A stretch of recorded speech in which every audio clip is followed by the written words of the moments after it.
Vísceras, Alvíceras. História da Igreja de Cristo, de Henri Daniel Rops. Hoje, página 251, Gestas e Textos dos Apóstolos. Jesus subira para junto de seu Pai, e o Evangelho passava a transmitir-nos o essencial da sua mensagem. Mas isto seria tudo? Seria o suficiente quando era tão grande a curiosidade por tudo o que dizia respeito ao Senhor, e quando a fome e a sede de verdade eram tão imperiosas nas almas? Havia homens que tinham sobrevivido a Jesus, homens que tinham sido suas testemunhas privilegiadas, seus discípulos, escolhidos por ele, educados por ele. Não era, pois, indispensável recolher as suas palavras e anotar as suas gestas, não certamente da mesma maneira que as palavras e os atos de Cristo, já que, por muitos santos que fossem, continuavam a ser homens, mas como reflexos, como candelabros daquele que tinha sido a luz criada? Então veja, pausa para comentários. O Daniel Rops, ele tem aquele estilo clássico de escrever, né? Então, ele faz uma pergunta de um parágrafo, e isso atrapalha na hora de você dar voz ao texto. Então, é melhor ler sem ser em voz alta do que ler em voz alta, Daniel Rops. Então, veja, a pergunta dele é praticamente o parágrafo todo. Ele pergunta, né, você tem que tirar o aposto da frase, da pergunta, para você entender. Então, vamos tirar o aposto. Fica assim: não era, pois, indispensável recolher as suas palavras e anotar as suas regras, mas como reflexos, como candelabros daquele que tinha sido a luz incriada? Tá vendo só como é que você já entende quando você tira o aposto? É a fidelidade apostólica tão fundamental em toda a igreja antiga, que vai originar um novo capítulo da literatura cristã. Tenhamos sem cessar diante dos olhos os excelentes apóstolos, escreve São Clemente Romano aos Coríntios. E já São Paulo, que sem ser dos 12, tinha recebido a palavra diretamente do Messias, havia afirmado: lendo-me, podereis entender a compreensão que me foi concedida do mistério cristão, que em outras gerações não foi manifestado aos homens da maneira como agora tem sido revelado pelo Espírito aos seus santos apóstolos e profetas. Efésios 3, do versículo 4 ao 5. Os Atos dos Apóstolos e a compilação das epístolas nasceram desta convicção, partilhada por todas as primeiras gerações cristãs. O livro dos Atos dos Apóstolos, como diz o título grego, é praticamente o único documento que possuímos sobre os primeiros começos do cristianismo. Se não existisse, saberíamos quase nada dos 30 anos em que o grão de mostarda foi lançado à terra.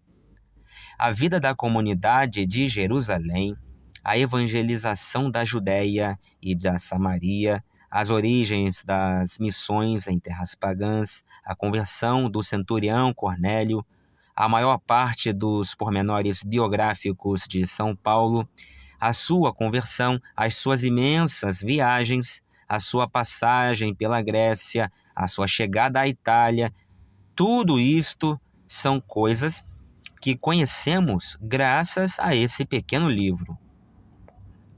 É uma obra palpitante de vida, sugestiva e, por vezes, pitoresca. Os cristãos de hoje leem-na pouco, e é uma pena, pois não tem equivalente em toda a literatura cristã. Segundo uma tradição que remonta aos primeiros escritores eclesiásticos e que, aliás, é confirmada pelo exame interno do texto, o autor é o mesmo que o do terceiro evangelho, isto é, mais que provavelmente o evangelista Lucas. O princípio das duas obras, a dedicatória ao excelente Teófilo, a unidade de estilo, de intenção e de doutrina, tudo confirma esta atribuição tradicional. O médico querido possivelmente escreveu o livro dos Atos ao mesmo tempo que o seu evangelho, ou imediatamente a seguir. O fim da obra mostra claramente que foi terminada entre o primeiro e o segundo cativeiro de São Paulo em Roma. Devemos estar perto da verdade se pensarmos que foi publicada entre os anos 63 e 64. Encontramos nela o mesmo homem instruído, bem informado e inteligente que vemos no terceiro evangelho. Espírito lúcido, capaz de fazer a crítica dos fatos, Lucas teve certamente o cuidado de se documentar bem antes de escrever. Interrogou algumas testemunhas diretas dos primeiros tempos que o encontrou lá em Jerusalém, observou e anotou os fatos e gestos do seu mestre Paulo, e encontramos no seu texto, nos fragmentos em que diz nós, que a crítica tanto analisou, as próprias notas que tomou no decurso das suas viagens. Tudo isto concorre para tornar o seu livro singularmente rico, embora evidentemente não seja completo, porque Lucas não é de forma alguma um historiador, mas um propagandista, e o seu verdadeiro fim é pôr em relevo a realização da profecia de Jesus. Vós sereis minhas testemunhas em Jerusalém, em toda a Judéia e na Samaria, e até os confins do mundo. Atos 1, versículo 8. Além disso, Lucas não é muito teólogo e, precisamente por isso, para completar este livro narrativo, a Igreja colocou a seguir um conjunto de outros textos morais, espirituais e teológicos, entre os quais ocupam o primeiro lugar as epístolas de São Paulo. Nada melhor do que as epístolas paulinas para sentirmos como a criação de uma literatura cristã foi verdadeiramente obra da própria vida e como o texto se acha ligado à ação. Basta abrirmos qualquer dos 13 escritos que, sem sombra de dúvida, tem por autor São Paulo, para ouvirmos falar o homem e sentirmos palpitar a vida. Pausa para comentários. Sem dúvida nenhuma, uma ova. É quase que certo que São Paulo não escreveu a Epístola aos Hebreus, que seria o 13º livro. Estas cartas foram ditadas por ele mesmo a algum secretário, por ocasião de uma ou outra pausa no meio de seu trabalho. Pausa para comentários. Há cartas que São Paulo escreveu de próprio punho, como a Filémon, que os estudiosos dizem que ele escreveu completamente de próprio punho. Há algumas cartas em que ele escreve partes de próprio punho e o restante ele pede que alguém as escreva, ele apenas as dita. Era ele quem apunha de próprio punho e letra a saudação final e a assinatura, para que a sua grossa caligrafia, muito desajeitada devido à falta de vista, afastasse toda a suspeita de falsificação. Foram cartas dirigidas por ele a correspondentes seus conhecidos, discípulos, comunidades e, por vezes, a simples fiéis. Nelas alude a incidentes precisos, a contingências imediatas de mistura com as mais elevadas considerações sobre a vida da alma, porque nesses tempos de fervor, os problemas concretos e as questões espirituais constituíam uma única realidade e uma única matéria de reflexão. E como tudo isso está perto da vida, como foi tomado a vida? Principalmente quando é expresso nesse estilo ardente, irônico e terno, entusiástico e patético, nesse estilo de polemista e de místico que é o estilo de São Paulo. E é esta mesma vida que os cristãos querem encontrar quando leem ou escutam esses textos. Logo que são recebidas por uma comunidade, as cartas vindas dos apóstolos são recopiadas e enviadas às outras.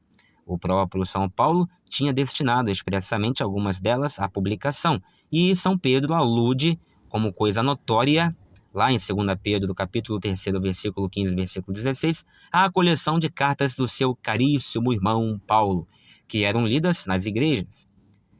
Há inúmeros testemunhos que provam que as diversas epístolas que nós lemos hoje na nossa missa eram já lidas há 18 séculos.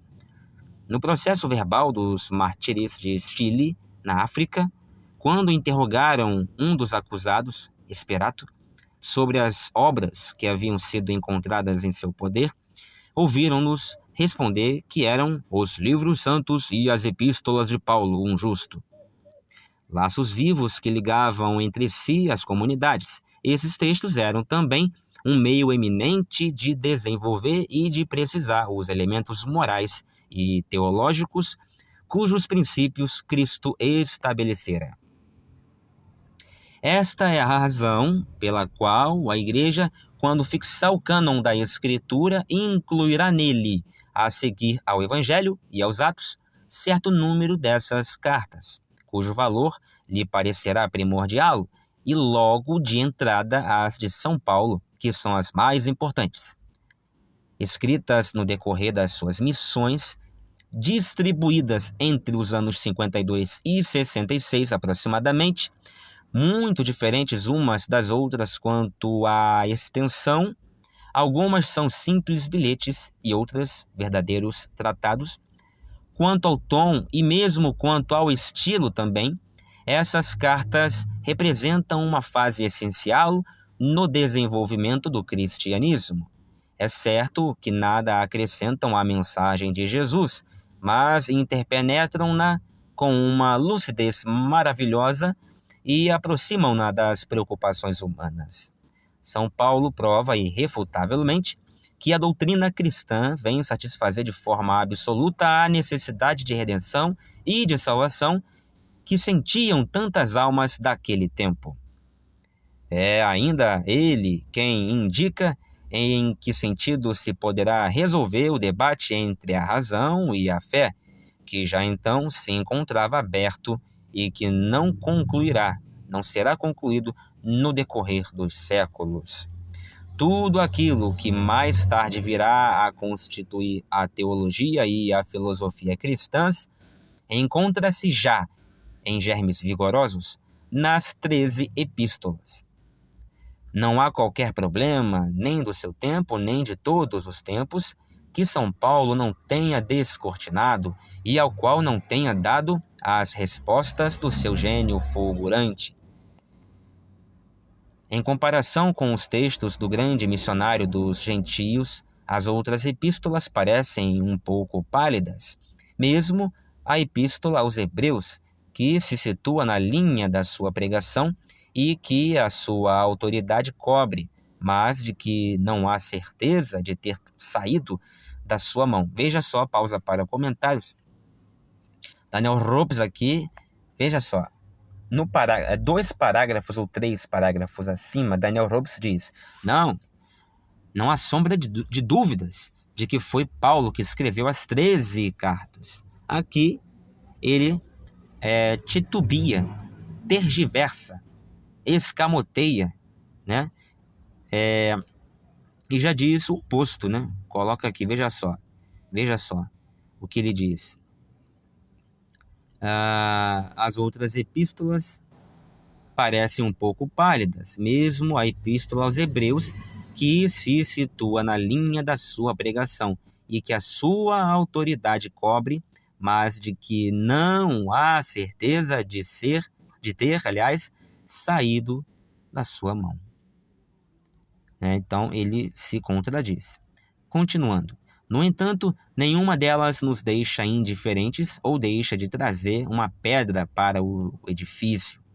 A epístola de São Tiago, irmão do Senhor, primeiro bispo de Jerusalém, que São Clemente Romano admirava muito, é preciosa pelos seus ensinamentos morais. As 2 epístolas de São Pedro, que os padres da igreja terão em grande veneração, serão ao mesmo tempo preciosos documentos sobre a qualidade da fé, no tempo em que o velho príncipe dos apóstolos as escreveu, e na sobriedade do seu estilo rústico, sublimes apelos à esperança e à caridade. A curta epístola de São Judas, irmão de Tiago, um dos 12, que foi escrita por volta do ano 66, no momento em que Jerusalém via aproximar-se a terrível tempestade profetizada por Jesus, é uma perfeita descrição da pureza de coração que deverão ter os justos quando soar a hora dos últimos tempos. A lista ficará completa com as 3 cartas que um mesmo nome e uma mesma inspiração inteiramente análoga ligam àquele que, com São Paulo, surge como um dos grandes pilares da inteligência cristã nas suas origens: São João, o 4º evangelista. Bom, aqui sabemos que a crítica especializada também coloca sérias dúvidas sobre a composição desses 4 livros, né? Aí há aqueles que vão dizer que cada um dos livros que são atribuídos, né, a João hoje, pela tradição, fora, na verdade, escrito por Joões diferentes e até por pessoas que não se chamavam João, mas que, de maneira pseudepígrafa, né, colocava lá o título. Isso era uma coisa muito comum, sempre foi durante a história da literatura. O Ghostwriter, né? Ghostwriter. Meu inglês é horrível. Ghostwriter é o escritor fantasma, né? O camarada escreve e põe o título do... É tipo o livro do Lula, né? Que se o Lula escrever um livro, ele vai mandar um cara escrever para ele. Só que o Ghostwriter, ele é o cara que escreve, né? Ele não é o copista, ele não é o camarada que faz a taquigrafia do que o autor escreve, como foi com Santo Tomás de Aquino. Santo Tomás de Aquino escreveu muito? Não. Santo Tomás de Aquino ele falou muito, ensinou muito, deu muitas aulas, mas ele tinha ali um taquígrafo, um copista, um escriba que escrevia o que ele ensinava, né? Alguns livros ele escreveu de próprio punho, claro. E assim por diante. O Ghostwriter não, ele é o cara que escreve, né?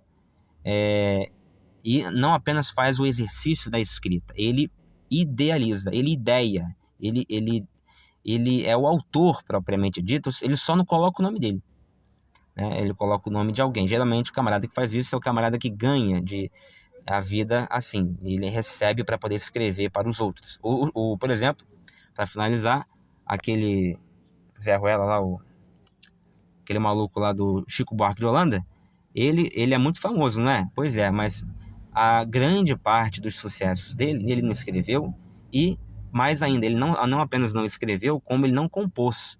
Ele pegava de compositores bêbados, doentes, retardados, enfim, e roubava, né? Na verdade não roubava, ele comprava a autoria desses caras, dava um dinheiro para os caras, né? Ele fez isso algumas vezes, isso segundo, né, digamos assim, as más línguas, vamos colocar assim, né? E ele pegava a composição de um compositor pé de chinelo, né? Não é pé de chinelo, simplesmente não teve a fama que ele tinha. Ele pegava lá e comprava para si a autoria. Aí todo mundo, a autoria ou a composição, e aí todo mundo achava que ele é que tinha composto, escrevido e tal. Tá? Então, gente, é isso aí. Eu espero que vocês tenham gostado. Até a próxima, se Deus quiser.